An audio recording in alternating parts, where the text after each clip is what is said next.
What's up, guys? This is Coach Grant with First Down Training, and today we're going to be breaking down how you can be a faster wide receiver. We're going to be going over some different examples, some bad examples from wide receivers, and how you guys can improve this to improve your speed. So I hope this video helps you guys out, but also, fellas, if you're a wide receiver and you'd like to get some work in with us this offseason, we are traveling out to 15 states across the U.S. for 2-day long QB and wide receiver training camp. So next up, we will be coming out to San Francisco, then Orlando, New Orleans, Charlotte, Dallas, the DMV, St. Louis, Honolulu, Boston, Cleveland, Austin, Texas, Seattle, Newark, Denver, and Los Angeles. So if you guys are local to one of those cities and would like to come out and get some work in with us for 2 days, 8 hours of training, check out that very first link in the description below. We'd love to have you out. Let's get started with this video. So first thing I want to talk about to make you a faster wide receiver is you have to know how to get skinny on your routes. So we're looking at a bad example first, and then we're going to be showing a good example of Justin Jefferson doing this exact same thing. So he's got this like kind of outside shade, head up press look. What this wide receiver is trying to do is set up this DB to the outside,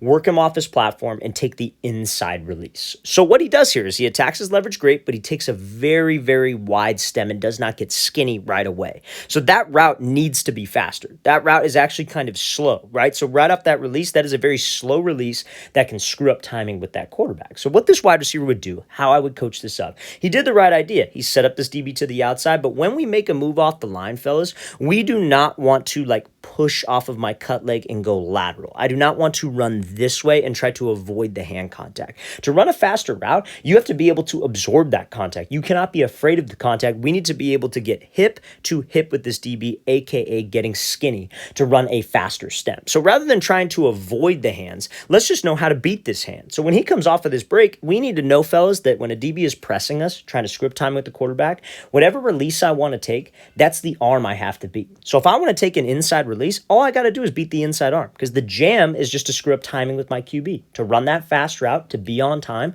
I just need to focus on what hand I need to beat. So when he moves him off the platform, what he could have done is take this right arm, maybe chop down, take this right arm, maybe rip underneath, or maybe swat with the left arm and rip under with the right arm. Anything. You just have to make sure that we have a plan so I could get hip to hip with this DB. Because honestly, this DB should have recovered. This DB just took a very bad angle. But when we take this wide restack, all this DB has to do is just open up his hips and get vertical and meet us to the angle, and we're locked up. So we have to make sure, fellas, we are getting skinny and staying hip to hip with the DB to get that separation and run a fast, on-time route. So now we're going to watch an example of Justin Jefferson doing this. Let's play his full speed. Make sure we are getting skinny and staying tight to that DB on my stem.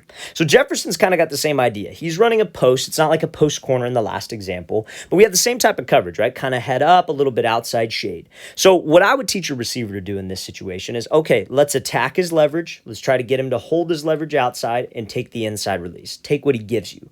But now let's think about this too.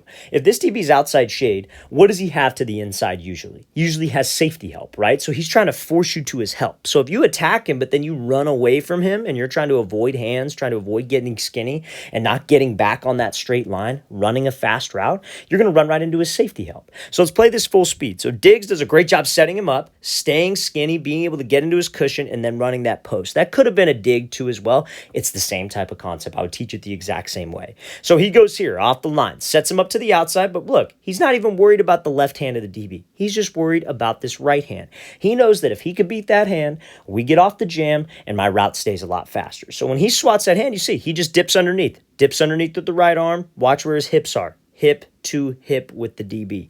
That is how you get skinny, and that is how we run a faster stem and get a faster release. We cannot try to run away from contact, fellas. We need to set this DB up with my feet, have a plan with my hands, so that stem can be as fast as possible. Great job from Justin Jefferson there, pushing up vertical and getting skinny. Also, fellas, a big thing that plays a factor in being able to get skinny is your pad level. Do not make a release off the line where you attack a DB, you set him up, but your chest is straight up in the air. Because when your chest is straight up in the air like that and you try to run, it is very hard to make a tight cut hip to hip with a DB when you were standing tall up in the air. And you could get jammed. So make sure good pad level. Don't be afraid to fight those hands. Play it again full speed one more time. Great job, Jefferson, getting skinny and being able to break on that post. All right, so now second thing that we're going to talk about is how you guys can make a faster cut at the top of the break by staying inside your frame. So we're going to be looking at a bad example here from Garrett Wilson, and then we're going to be showing a good example of Justin Jefferson cutting inside of his frame to get you out of your breaks faster, right? So they're both going to be running out routes, right?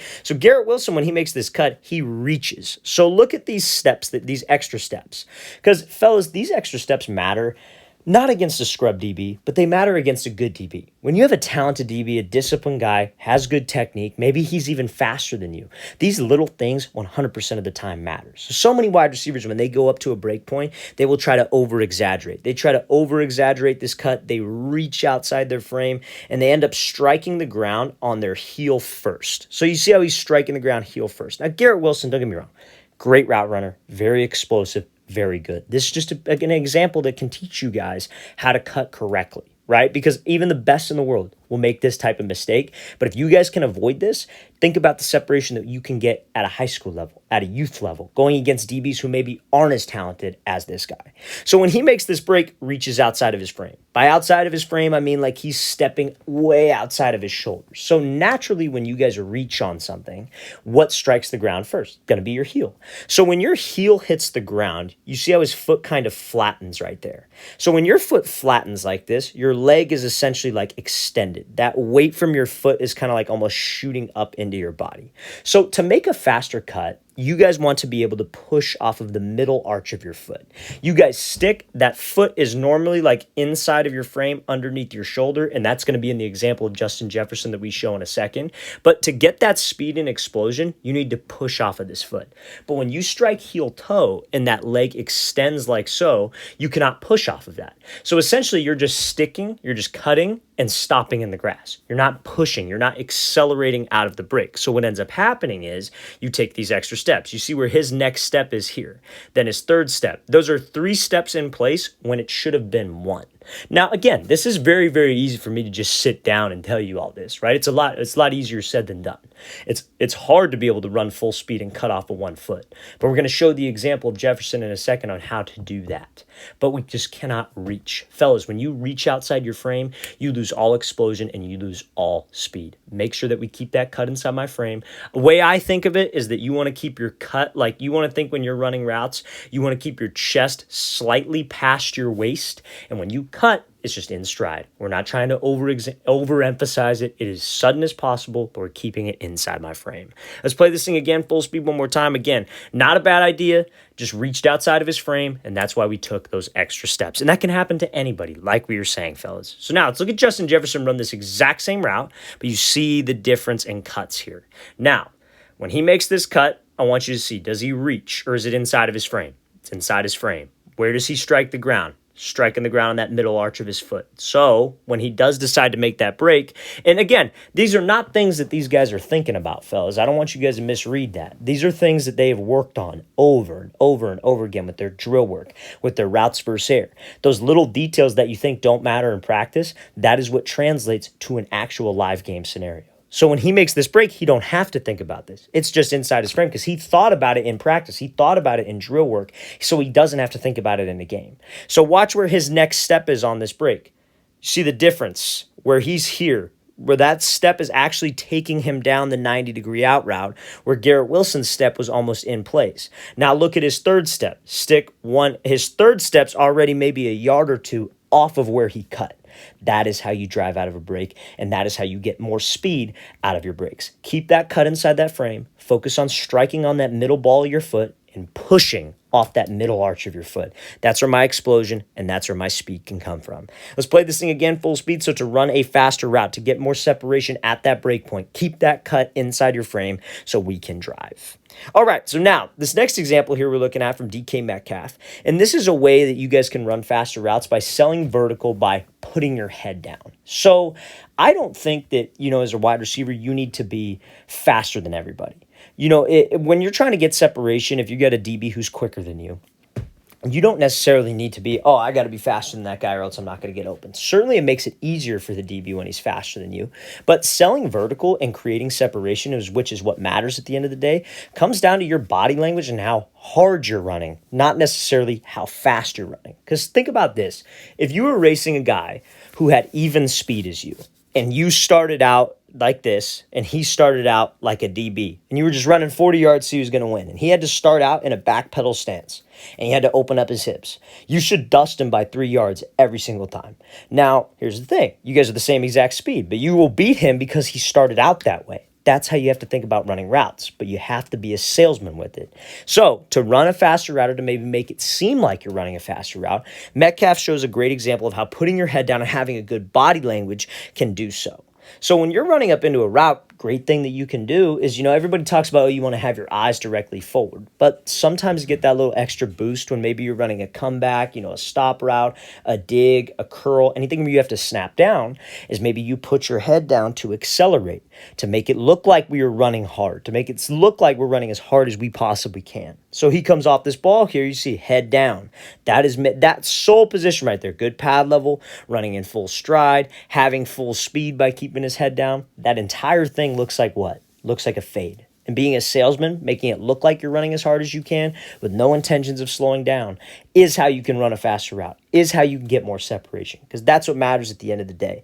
So he puts the brakes on, throws him by, and is able to win on this break. So something that can make that route a little bit faster, fellas, or to make it look like it's a little bit faster, is let's dip my head down and let's be a salesman when selling vertical. Let's play it again full speed. Now, the next thing I want to show is a clip here from Deontay Johnson in college. Now, he does pretty much what DK Metcalf does, but he slips at the break point.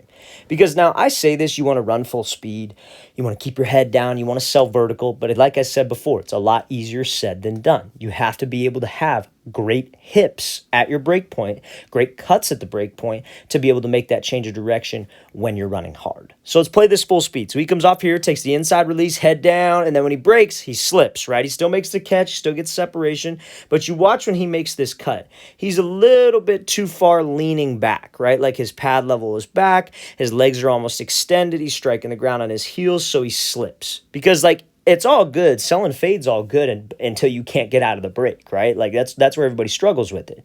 You have to be able to sell fade, but you have to still be able to come to balance, create explosion, and create energy out of the route. And that's not what he does on this one. He slips, obviously, right? We got a little bit lucky with this catch here. He obviously sold fade. He obviously got separation, and it's amazing how much separation he got with the slip, but got flat out lucky. Because you got to understand the mechanics of how to break on a dime when running full speed. So I know this video is about speed, but how can you control that speed? And that's what we're going to look at in this next example here from Stefon Diggs. So he's going to be running this same stop route. Now, the reason why Deontay Johnson slipped on that, as you could see, was he was leaning back, right? His chest was up in the air. He wasn't bringing his quote-unquote chin to knee. That's what I like to say. I say that you want to bring your chin to your knee. Now, when I say that, the thing that guys will do is they'll kind of almost lean forward like how Diggs is right now in his stance. I'll say bring chin to knee, but they'll go chin over the knee. Their hips won't drop. It'll just be like a lean forward, and you'll drift on this thing. You're either going to fall back or you're going to drift forward if you don't have the proper mechanics when you drop into the break. And that's what I want to talk about here. So you see how Diggs, he works this move, a little stutter, bursts up, runs that stop route, and snaps down. You see how he's able to break on a dime. He's running full speed into the break, snaps this thing down. But watch the position he's in. He's in a chin-to-knee position, and his butt is sitting down, like he is sitting in a chair. That is how you can control that speed. So if you're trying to run a comeback, you're trying to run a dig, and you're snapping down at that break point, you need to think, I'm sitting in a chair, like you're at school and you're sitting in your desk. When you sit in your desk, you don't bend at your waist and put your chest forward on like the wood part of the desk. You just sit down. That's how you want to think about it at the top of the route. You want to be violent with that sit in the chair, bring that chin to your knee, and that is how you can control that speed that we love to talk about on my routes. I would be doing you guys a disservice if I just made this video about speed and didn't talk about how to control the speed. You have to control the speed by proper foot strike, like we talked about in the other two examples, not reaching, and you have to control the speed by sitting in that chair, bringing your chin to your knee. Let's play this thing again, full speed one more time. That's a great job by Diggs, pushing vertical, snapping down, and getting in and out of that break.